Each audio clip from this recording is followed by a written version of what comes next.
Good evening, everybody. Welcome to tonight's episode of Café con Gas. Hello, it is August. Oh my God, me olvidé la fecha. Okay, August 23, 23, 2015, and I'm very excited to be here with you guys. We are live from Cambridge Community Television. The show host for God Talk, which happens at 7:30 on Sundays here on Cambridge Community Television. We're just here, and one of the guests was like, is there ever a bad show? And I'm like, not on CCTV. One of the best pieces of advice that I got coming onto CCTV was make content as long as you're having fun. And I have a lot of fun doing this, so I guess I'm doing something right. So that's what's going on. So yeah, welcome to tonight's episode of Café con Gas. It's rainy. I was really excited to keep hitting the beach, be outside, and then I cleaned a lot. Something about this weekend made me really excited, and I clean without anyone telling me to clean, and that was really interesting. So we got a little bit of a different chair. I feel like a little bit of a Larry King vibe right now, but we're just gonna go work with it. Maybe I'm gonna sit back for a second. So yeah, I'm just pulling up today's episode. I'm really excited. Café con Gas, if you're just tuning in, is a show that brings dialogue alive on healing, arts, and diversity with sazon and style, and this is tonight's episode. What I usually do to greet you guys and just kind of get into the flow and just honor feelings and emotion is not have a picture-in-picture of myself, but is for an emotional check-in. So I do an emotional check-in because the story behind the mood chart, it's a really good story. I was once given this chart in 5th grade, and then again at the age of 23, and both times I just didn't really know what to do with it. Historically, I was not as versed as talking about emotions as I am right now, and I think that is one of the reasons why I continue to practice it and show other people that talking about your feelings isn't that bad. So yeah, so how am I feeling? I'm feeling really hopeful. I'm feeling some hope, which is really awesome. I'm feeling happy, and I'm definitely feeling like a little bit mischievous. As usually, yo no soy mala, pero soy traviesa, so that's kind of what's going on. So this is this evening's emotional check-in. I have to bring you guys something. So I'm doing something that I did before. I'm doing something that I did on a recent episode when I had a really great guest, Kristen Strezzo, writer and journalist, and that was to do a little bit of current events. And I can't believe this. I'm going to show you this, but this is kind of what has been happening in my current events world. So at CBS, Julito77 is the founder of Latino Rebels. He is a journalist, and he got tweeted by Huevo Dia, which I think is a hilarious name. So he says, hey, at CBS, why move Puerto Rico just below Cuba? So basically the controversy was that CBS couldn't even get Puerto Rico correct on the map. So that was a little bit concerning, and that's what's going on in today's news. I just think it's so interesting. All of a sudden people are like, oh my gosh, like in California, Latinos outnumber Caucasians and other minorities in California, and all of a sudden everybody wants to know what is Latino. And the thing about it is that people don't even know what Puerto Rico is, because Puerto Rico and the Caribbean have a unique identity. And this is the kind of stuff that happens in the name of healing, arts, diversity. I have to laugh this off, but at the same time, one of the reasons I was able to laugh this off, and I don't minimize the experience, is because I danced. And cuando yo me siento un sentido negativo, or I have a feeling that's very negative, I move. And so after all this moving, now I'm looking at the news and I'm like, they can't get us right. So it kind of made me giggle a little bit. Something that also happened in today's news that I'm really excited about was an article in the Boston Globe. So I'm going to pull this up for you. So the city, so Somerville hangs Black Lives Matter at City Hall. I am very, very excited for this. We've talked about Black Lives Matter here on Café con Gas. Black Lives Matter is beyond a hashtag, but also a movement, and I'm just really excited. I'm going to just show this piece really quickly to you guys to show you what monumental event has happened. And also it's very interesting, the mayor of Somerville was quoted in working with a regional group from Cambridge, a Black Lives Matter chapter from Cambridge, and here's a clip explaining what happened and how this is a really great achievement for our area. Somerville is a neighboring city to Cambridge. You go Boston, River, Somerville, Cambridge. So check out this clip.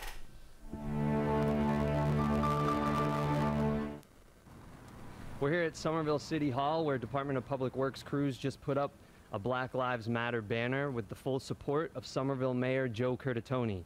The mayor is working with a local offshoot, Black Lives Matter Cambridge to spread the message which has popped up across the country in the shooting death of unarmed black men by police. This is Stephen Ear for the Boston Globe. Unarmed black men, but what about women like Sandra Bland? Say her name. Say her name. Great piece by the Boston Globe.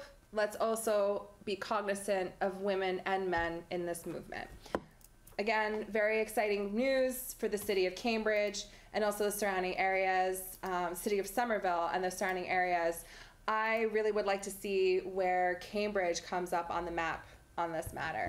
So we'll see what happens there. That's a great article that I wanted to bring to your attention. So here's an interesting, so to kind of preface this next transition, I've learned a lot from this movement. I've shown you pictures on accompanying, like being an ally and going to the protests that happened just down Mass Ave, the shutdown on Memorial Drive. I've seen a lot of things happen. What I find very interesting is what I have come to learn as a woman of color, as a Latina, as a Puerto Rican, in supporting as an ally.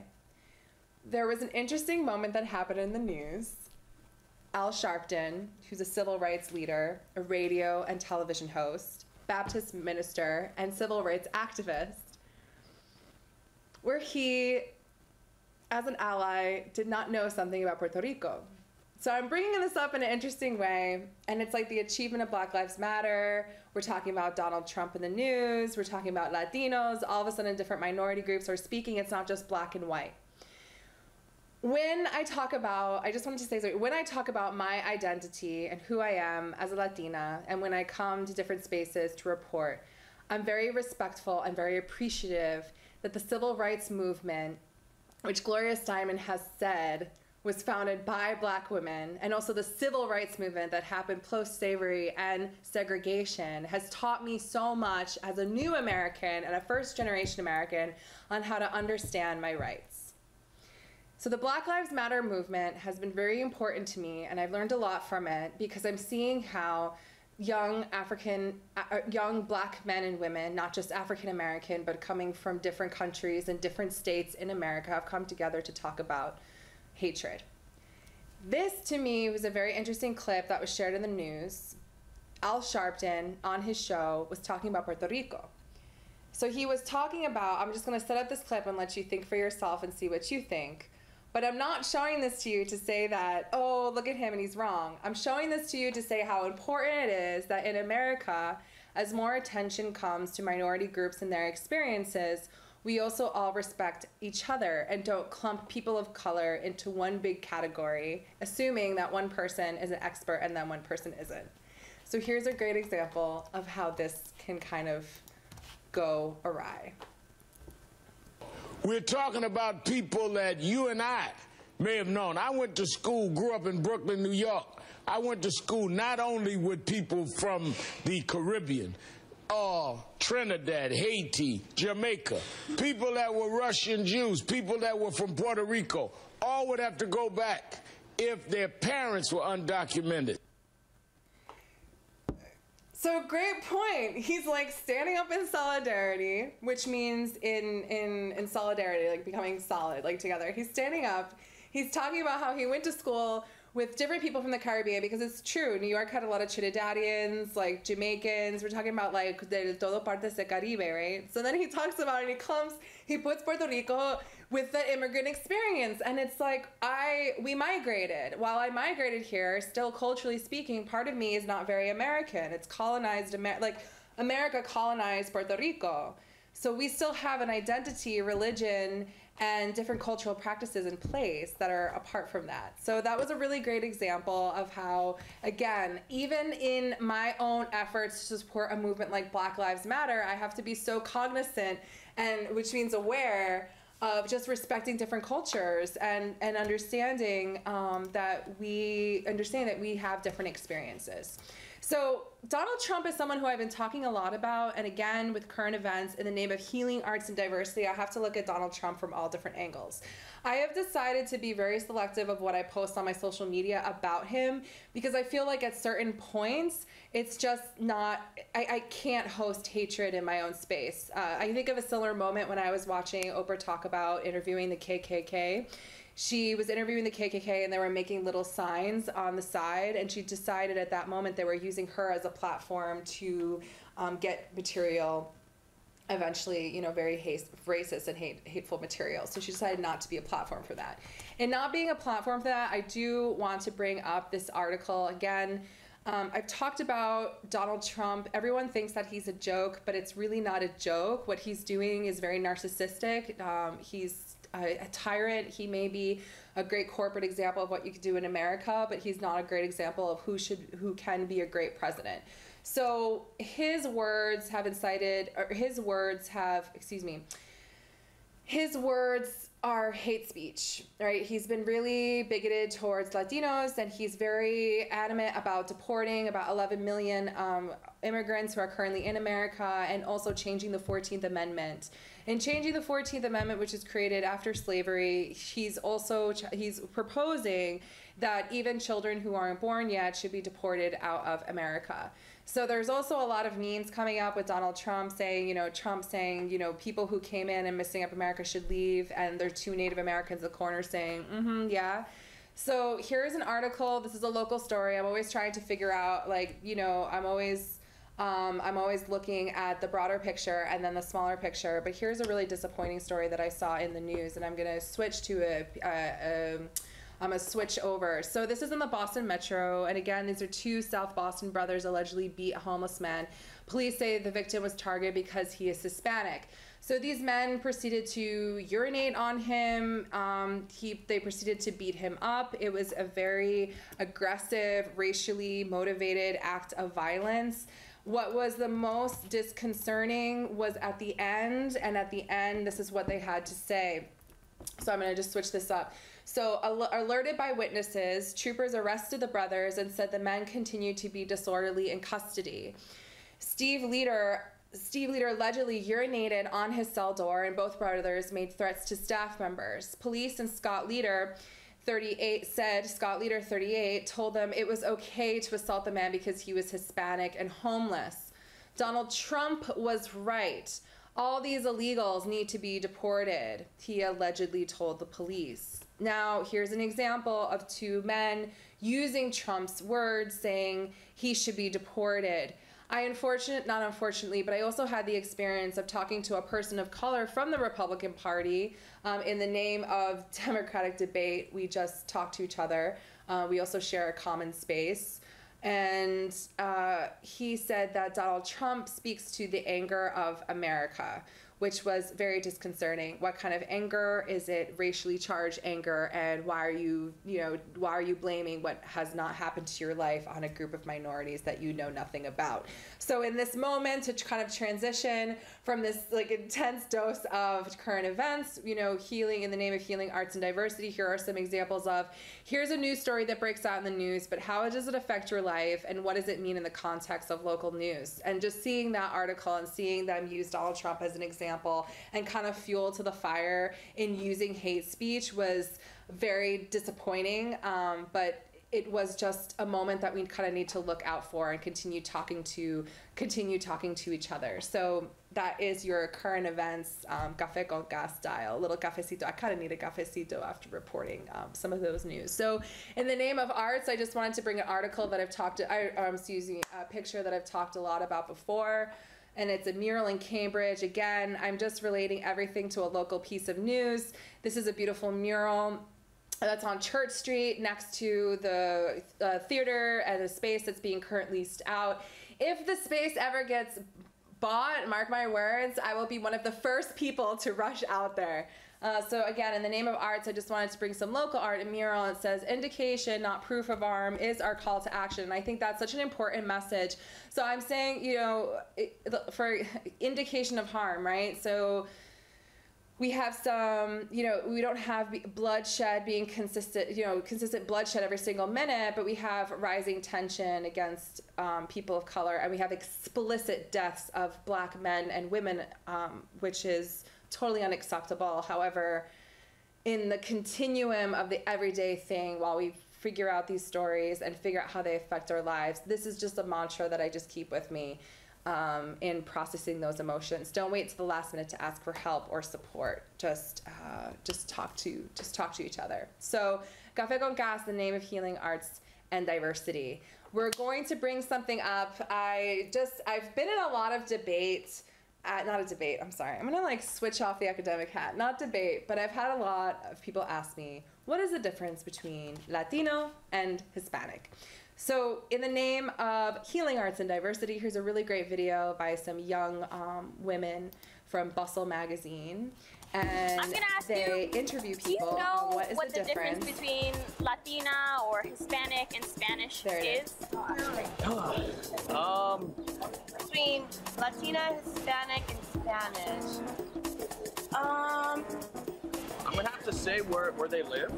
Okay, so geographic. Geographic. I mean, they're just different ethnicities. I mean, between Mexican to Latin America to, European.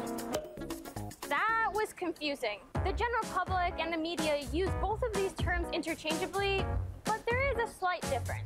Hispanic is a term that refers to Spanish-speaking origin or ancestry. Latino is a more frequently used term which refers to origin or ancestry to Latin America. Does Latina mean someone who speaks Spanish? Because in the case of Brazil, you speak Portuguese. Hispanic is basically based on whether you or your family speak the language of Spanish, whereas Latino is focusing more on geographic location, that being Latin America. So, unlike Hispanic, Latino includes Brazilians, but excludes Spaniards. I hate when people call me Spanish, because I'm not. Okay. You're Spanish because you're from Spain. Spanish is from Spain. Yes! Conquistador, type thing. Europe. I know a lot of people, when they enter somewhere, they hear someone speak Spanish, like, oh, they're Spanish. And I'm like, no, they spoke Spanish too. Yeah. That just now means that they're from Spain. For starters, Spanish describes someone who comes from Spain. It's a term of nationality, but it's also a language. Think of Italian. It's a language, but it's also a nationality. Which one is Latina? ¿Por qué no es latina? Por el semblante de la cara. Semblante que tiene más African features. No se ve latina, no se ve hispana. She looks black. Can you be black and be Latina? I believe so, but some people of, Latin descent are like, no, we're different. Those are the ones that have been colonized. I'm not even going to disagree with you there. I think they all could be Latino. I feel like they could all be Hispanic. I mean, they all could be Spanish too. You don't know. Yes! Perfect! You can't really tell just by a person's face whether they're Latino, Hispanic, or Spanish. Because many Latin American countries, like those of my parents, Colombia and Peru, were colonized by Spain, many folks don't feel the need or want to identify with a term that indicates them belonging to Spain. Maybe think of it this way. Hispanic, a sense of community through a connection to Spain. Latino, a sense of community through a history of colonization from Spain. Colonization isn't something that we just read about in our textbooks. We feel the effects of centuries of colonization today through lost history, erasure of native and African languages, faith practices, basically our culture. So it's no wonder why so many folks just don't want to identify with the term Hispanic. That doesn't mean that Latino doesn't have any remnants of Spanish colonialism. I mean, Latino and Latina is supposed to describe folks from Latin America, but the term Latin America only came to be after European Spanish imperialism. It's important to remember that none of these forms of identity are perfect. And that's because they're socially constructed and mostly only used in the US. They also lead people to assume that Latino or Hispanic is a race, when that's not true. Which is why so many Latinos with African ancestry have begun to use the term Afro-Latina. As for me, Well, until a term that comes around that fully encompasses and embraces both the indigenous and African influences of Latin America, I'm going to stick to identifying as an indigenous Latina. How do you identify? How do you feel about the terms Latina, Hispanic, and Spanish? Let me know in the comments down below. So that was a really great video by Bustle, a video that I have just resorted to when I am the only Latina in the classroom and someone asks for my perspective. I say you should really watch this video. It summarizes it really great because I think it just does a great job of incorporating different people's views, you know, on the street interviews. I have to pause this because now it's automatically going to a really painful buzz actually. Let me show you this. So this is what it went to after, right? So I really enjoyed that video. I don't need to see this part of it, you know? So it's really painful to hear people pronounce names, but you know, that's okay, whatever, to each his own. So I digress. I got distracted by the joys of YouTube and the millions of things you can discover on the internet. So point being, Latino, Hispanic, the different forms of identification, it's not as simple as just a piece of the census. So I thought that was a really great video, and it's something that you can look up. I'll post on my Facebook page, and you can talk amongst yourselves, see how that you think about that. For me, there are days where I wake up and I'm like, I feel like a New England Boricua, but I was also born in New York, which makes me part New Rican, but both of my parents are from Puerto Rico, and there's also, I did my 23andMe, and I have genetic proof that there's still that indigenous blood within me. The American census, however, says Taína is extinct. So part of America says I'm extinct. So that triggers invisibility. And I am not upset about being from Puerto Rico or migrating in America. I am upset that I have been invisible. I'm upset that I can't look outside and see visual representation of Puerto Rico.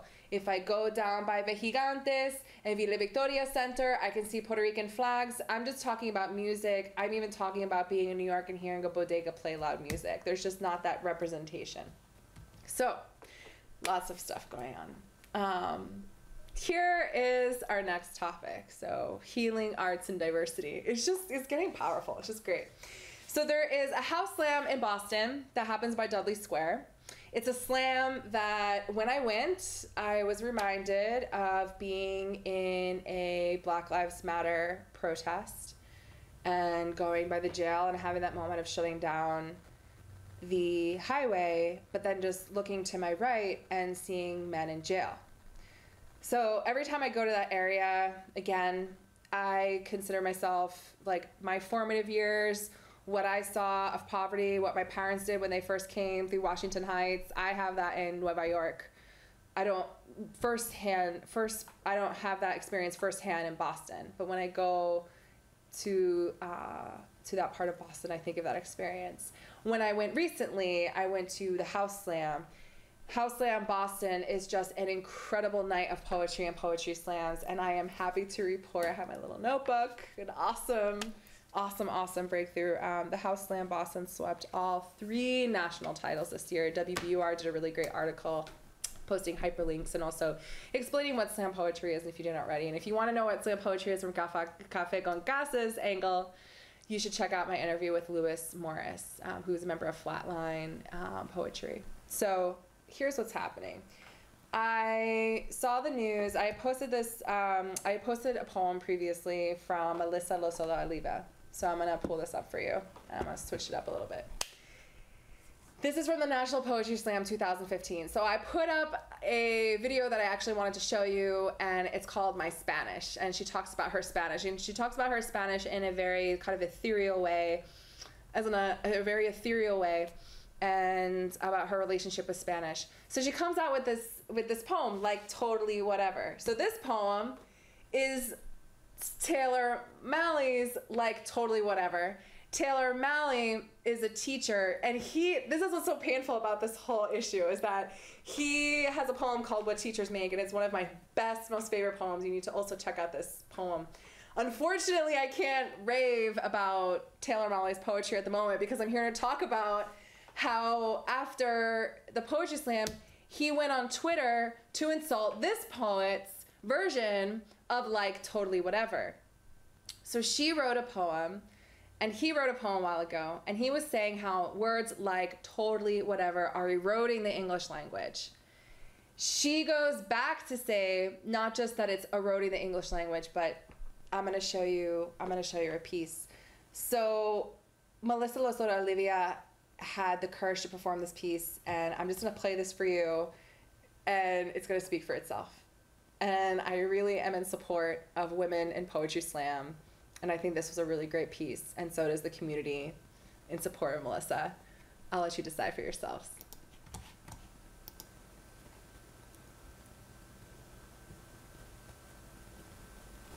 Like totally whatever, after Taylor Molly.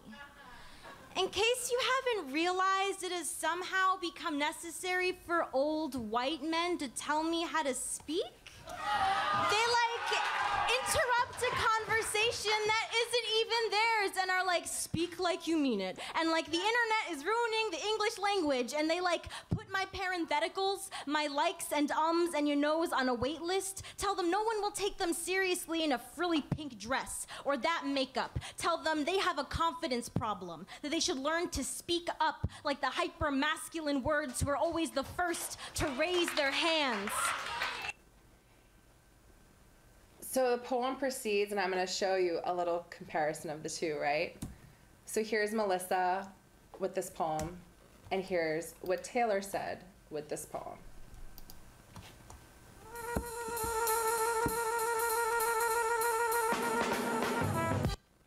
Uncool. In case you hadn't noticed, it has somehow become uncool to sound like you know what you're talking about, or believe strongly in what you're saying. So Taylor goes, and he critiques. Melissa ends with this. Really good today, and in that moment before you this moment is like, you know, me using my voice. So Melissa comes, and her point being, use your voice, whatever way it sounds.